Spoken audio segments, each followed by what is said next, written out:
प्यारा साथियों, जय झूलेलाल। अॼु मां तव्हांखे गोगरे जे ॾिण बाबति ॿुधाइणु चाहियां थी।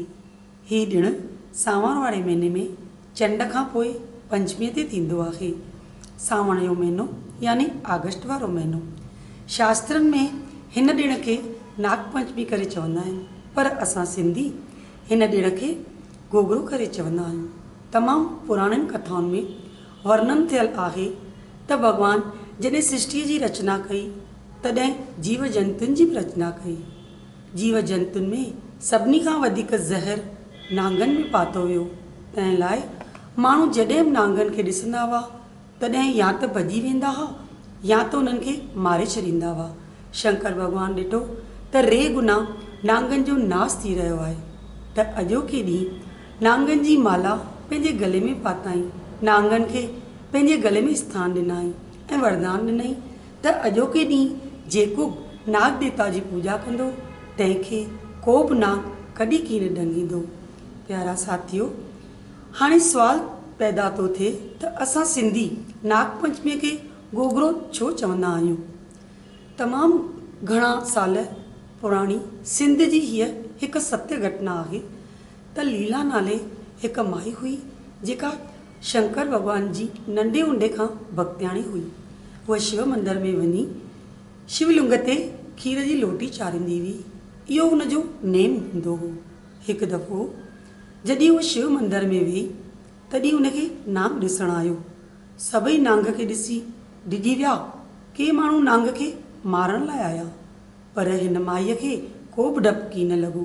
पाण जेको खीर शिवलिंग ते चाढ़ण लाइ खणी आई हुई उहो नांग खे प्यारे छॾियईं। ॿिए ॾींहुं बि साॻे वक़्तु साॻियो नांग आयो। वरी बि माईअ नांग खे उहो खीर प्यारे छॾियो। अहिड़े नमूने नांग जो बि नेम थी वियो ऐं न माईअ जो बि नेम थी वियो। हिन माईअ खे का बि संतान कान हुई। कुझु वक़्त खां पोइ हिन माईअ खे पुटु ॼाओ। तंहिं लाइ हिन मंदर में वञणु बंदि करे छॾियो, पर नांग रोज़ु हिन माई जो इंतज़ारु कंदो हो। आख़िर अची हिन माईअ जे घर पहुतो। माई नांग खे ॾिसी ॾाढो ख़ुशि थी ऐं जल्दी खीर जो कटोरो भरे आणे नांग खे पियारियईं। नांग खे प्यार प्रेम विचां माई गोगलवीर करे चवंदी हुई। वीर जो मतिलबु भाउ थींदो आहे। प्यारा साथियो, तंहिंखां पोइ नांग हिन माईअ वटि ई रहणु लॻो। कुझु वक़्त खां पोइ माईअ तर तकर में अणॼाणाई में नांग खे कोसो खीर पियारे छॾियो।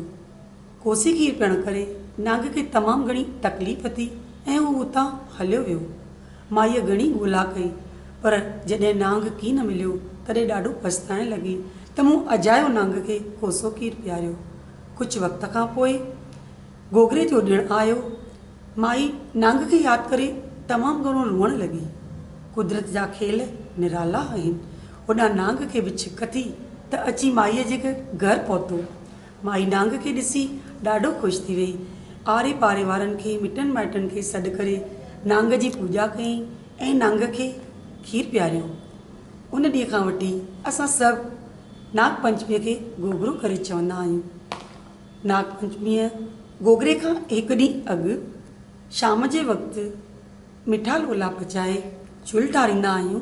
वरी ॿिए ॾींहुं कचो खीर ऐं लोला खणी नांग जे ॿिरनि ते वेंदा आहियूं ऐं नांगनि जी पूॼा कंदा आहियूं ऐं चवंदा आहियूं त गोगल गांयुनि जो रखपाल, गोगल घरनि जो रखपाल, गोगल पुटनि जो रखपाल, गोगल न्याणियुनि जो रखपाल, गोगल थदड़ीअ पाल, गोगल थदड़ीअ पाल। अहिड़े नमूने गोगरे जे ॾिणु मल्हाइण सां जेके ज़हर सां फैलिजंदड़ बीमारियूं आहिनि उन्हनि सां असांजो बचाव थिए थो। साथियो, हिन गोगरे जे ॾिण सां असांखे असांजी संस्कृति जी गहराईअ जी ॼाण थिए थी त नांग जहिड़े ज़हरीले जीव में बि असां परमात्मा जो दीदार कयूं था। तव्हां सभिनी खे गोगरे जे ॾिण जूं लख लख वाधायूं हुजनि। जय झूलेलाल।